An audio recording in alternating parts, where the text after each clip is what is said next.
বেলা তখন 10টা। আমি সবেমাত্র টুকটাক কাজকর্ম কমপ্লিট করে এক কাপ চা আর একটুখানি মুড়ি নিয়ে বসেছি। আর রান্নাবান্নাটা সেদিন আমার দিদি করছিল। রান্নার মধ্যে করেছিল পাবদা মাছের ঝাল আর কলমি শাক ভাজি। তো চা খেতে খেতেই আমাকে একটা দাদা কল করলো, তোর ভিডিও দেখে একজন পিৎজা খেতে চেয়েছে। সে কাল কাজে চলে যাবে, তো তোর ভিডিও দেখে সে কিন্তু প্রচুরভাবে এক্সাইটেড পিৎজা খাওয়ার জন্য। পিৎজা খাবে তারপরেই যাবে, তার উপরে আবার আমার ভিডিও দেখে অর্ডার করেছে। এইটা আমার কাছে যে কত বড় একটা পাওনা সত্যি। তো দাদার কল কাটতে না কাটতেই আর একটা বোন ফোন করেছে। ওরও সন্ধ্যা 7টা কি 7:30টার মধ্যে একটা কেক লাগতো। ও নাকি ভুলে গেছে আগের দিন অর্ডার করতে, এই জন্য আজকে করছে। তার মধ্যে এসেছে আরও একটা অর্ডার। তারপর আগে থেকেই গতকালে 2টা অর্ডার ছিল, একটা বোনও একটা পিৎজা আর একটা কেক অর্ডার করে রেখেছিল।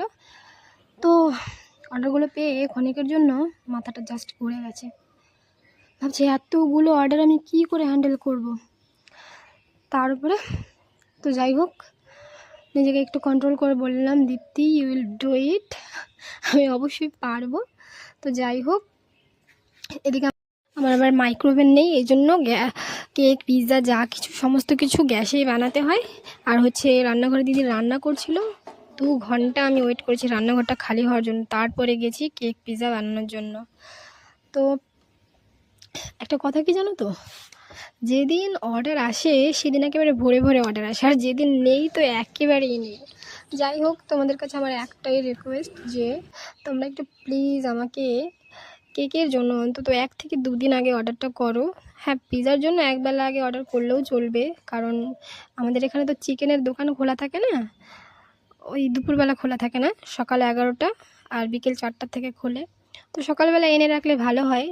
এই জন্য চিকেন পিৎজাটা 6-7 ঘন্টা আগে অর্ডার করলেও চলবে। আর কেকটা প্লিজ তোমরা যদি চাও আমি সুস্থ থাকি তাহলে কেকটা 1 থেকে 2 দিন আগে অর্ডার করো। তো যাই হোক, আমার প্রথম কেকটা কমপ্লিট হয়ে গেছে, বিকেল 5টার মধ্যেই কমপ্লিট করে দিয়েছি।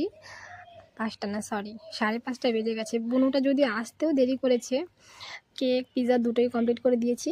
আর এদিকে আমি কেক বানাচ্ছিলাম, আমাদের পাড়ার একটা দিদা, উনি নাকি অনেকদিন থেকে কেক বানানো দেখতে চায়, এই জন্য এসে বসেছে। আমি বলেছি একটু পোজ দাও, উনি মনে করেছে ছবি তুলছি।